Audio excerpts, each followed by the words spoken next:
Мен Абайдың 14-ші қара сөзін оқыдым, және менің ойымша осы қара сөз өте қызықты, және көп адамдарды өте көп нәрсеге үйрете алады деп ойлаймын.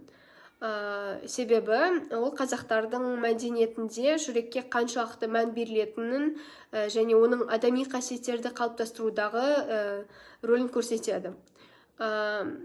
Осы қара сөзде батылдық ұғымының қазақ мәдениетіндегі жүрекпен қаншалықты тығыз байланысты екені туралы айтылған, және адамның ең жақсы қасиеттері осы адамның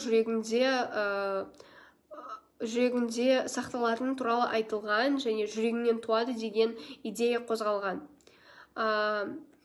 Абайдың өз іс-әрекеттерінде шыншыл және адал болу үшін таза жүректің маңыздылығы туралы айтылған, және де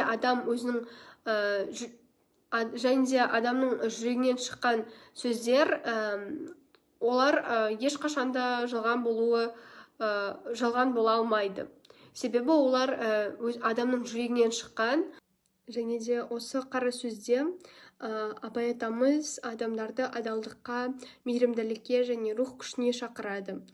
Осылайша мәтіннің бізге деген құпия хабары ішкі қасиеттердің жоғары құндылығымен және моральдық төзімділіктің қажеттілігімен, және адамның өзін-өзі тазартуға ұмтылмай жаман әрекеттерге бой алдырғандарды айыптаумен байланысты.